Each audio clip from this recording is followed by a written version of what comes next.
Good morning, good afternoon, or good evening from wherever you're watching or listening.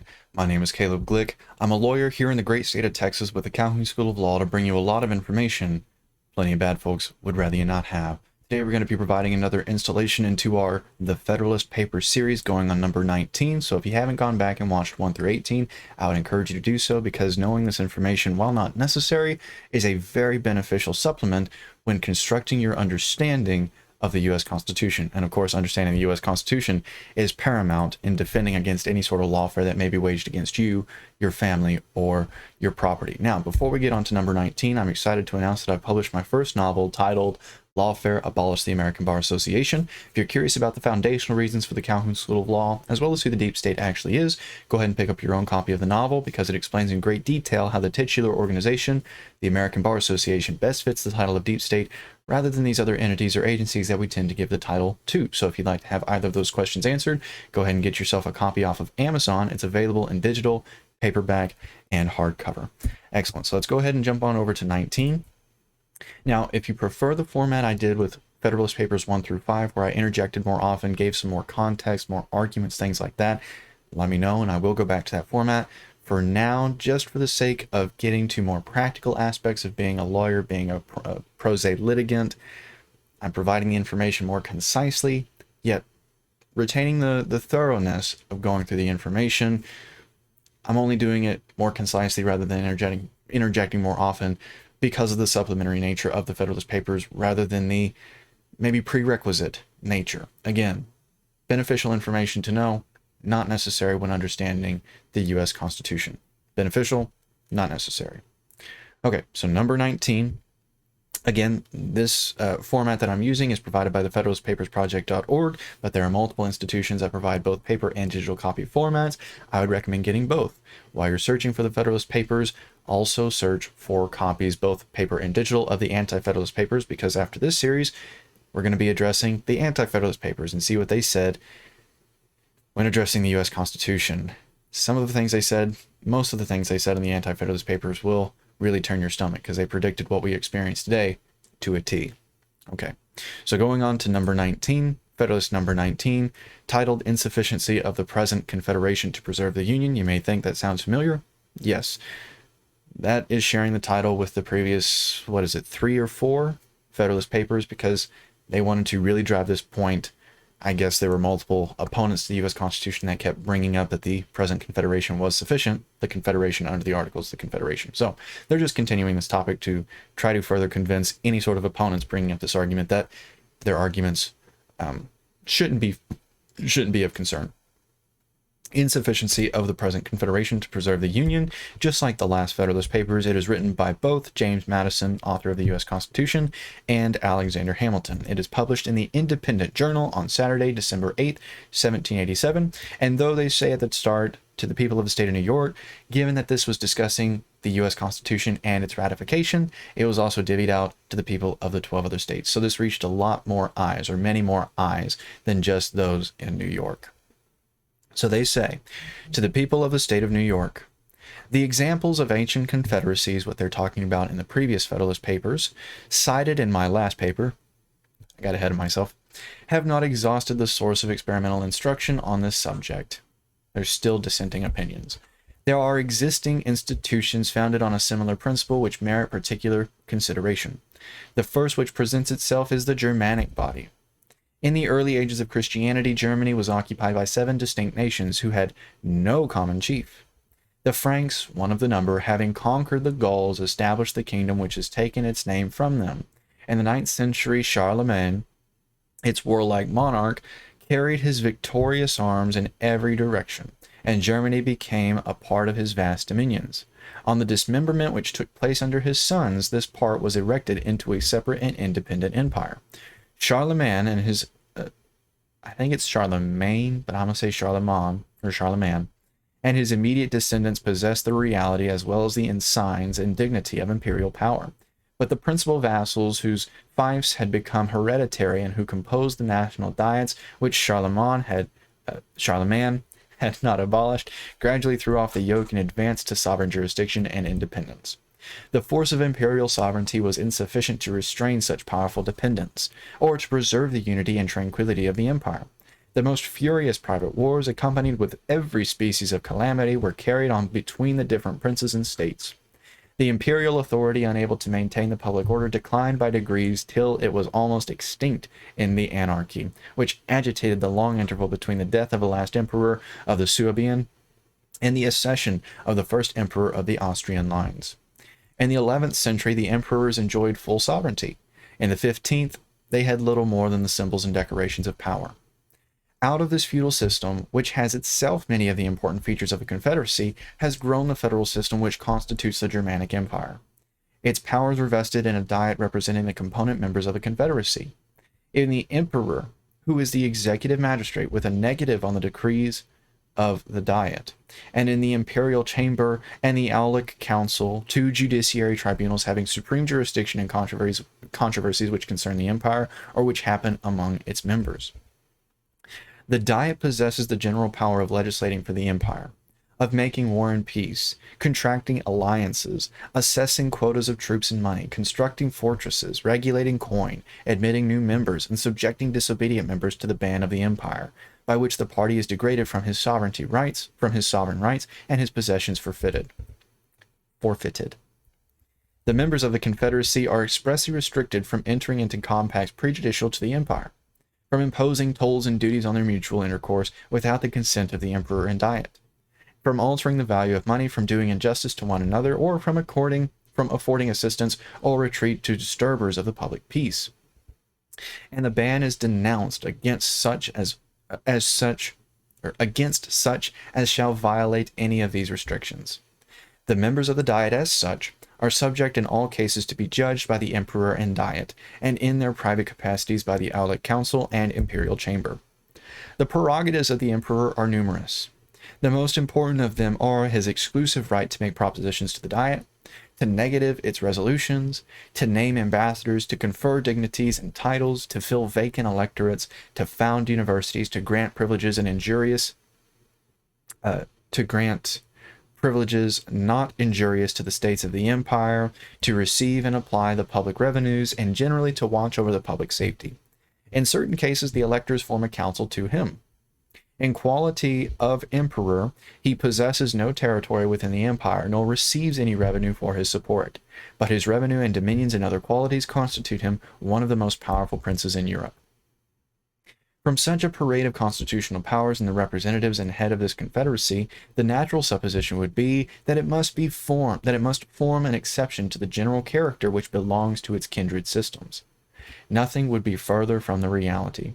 The fundamental principle on which it rests, that the empire is a community of sovereigns, that the diet is a representation of sovereigns, and that the laws are addressed to sovereigns, renders the empire a nerveless body, incapable of regulating its own members, insecure against external dangers, and agitated with unceasing fermentations in its own bowels.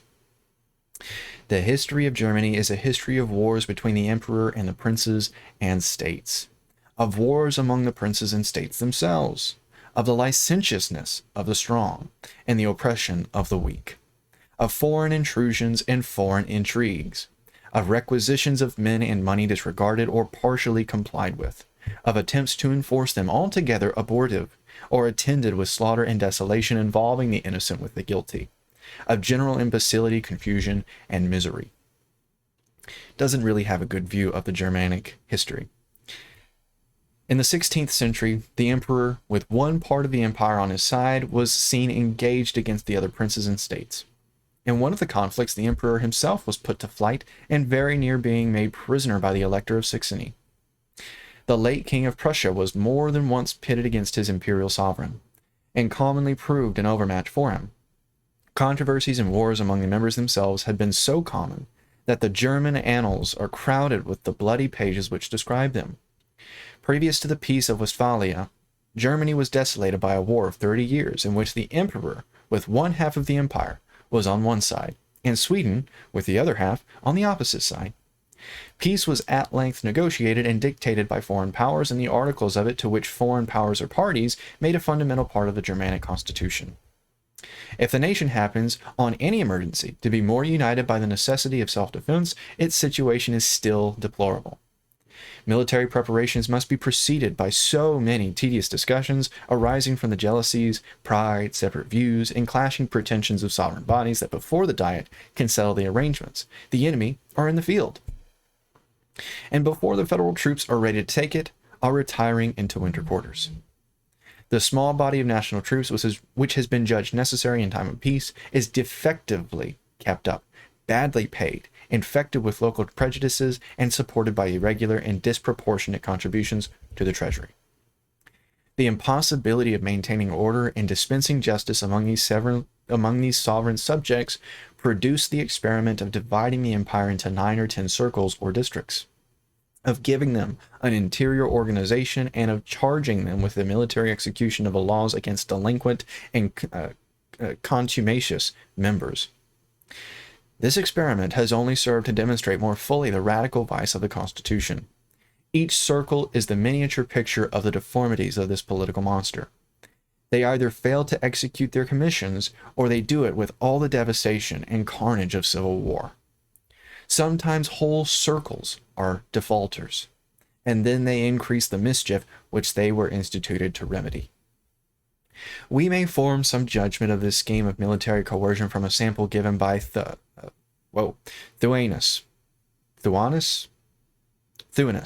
We'll go with Thuanus.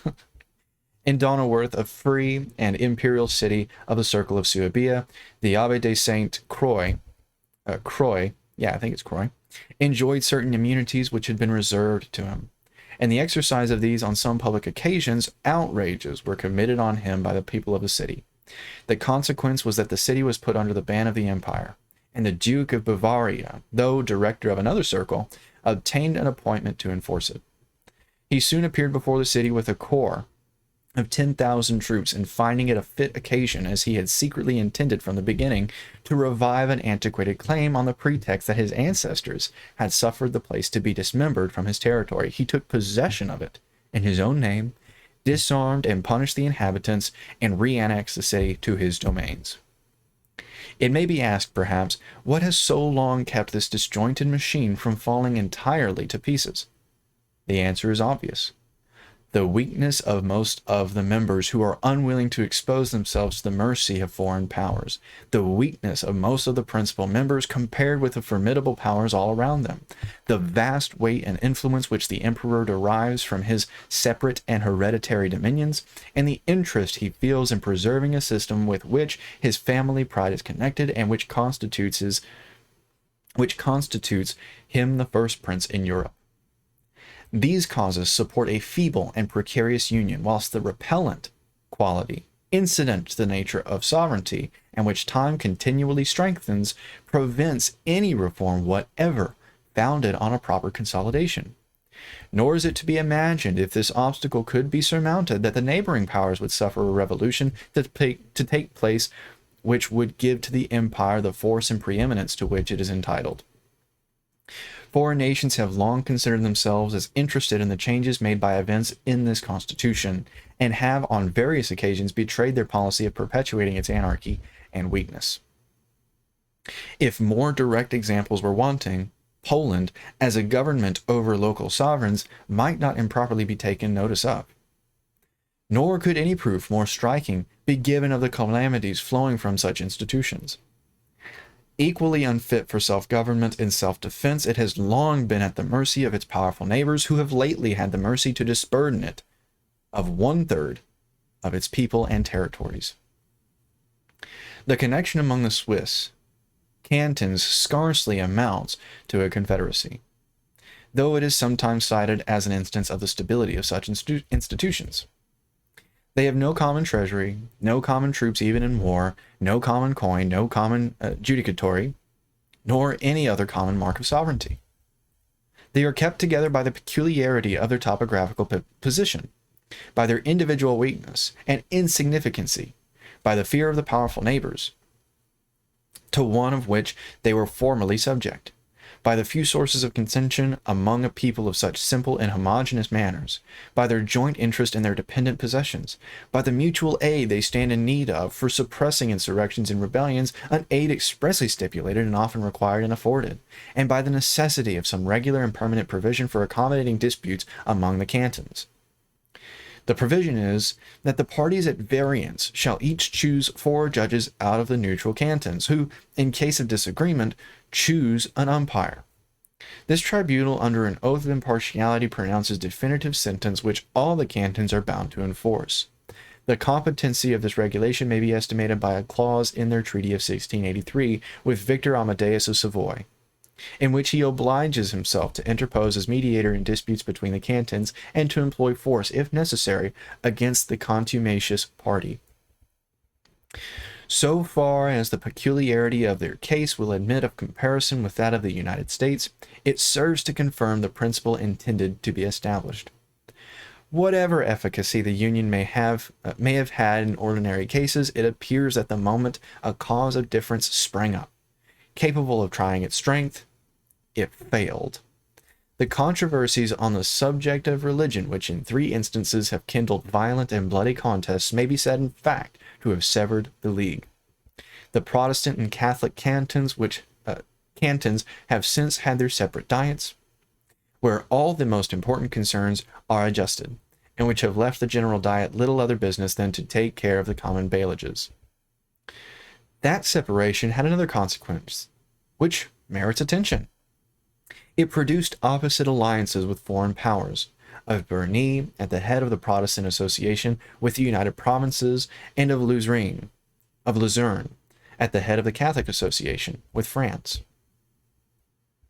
Alrighty, so sorry, I kind of hinted that inappropriately, but let's go ahead and wrap it up on number 19. If you have any questions about what Madison and Hamilton were saying in number 19, or if you have any questions about what was said in 1 through 18 of the Federalist Papers, go ahead and post those in the comments, as well as if you have a topic you'd like me to cover in a future lecture, go ahead and post those in the comments, because the entire point of the Calhoun School of Law and these lectures being posted on Rumble is for your benefit, and I would rather serve that purpose exceptionally rather than insufficiently.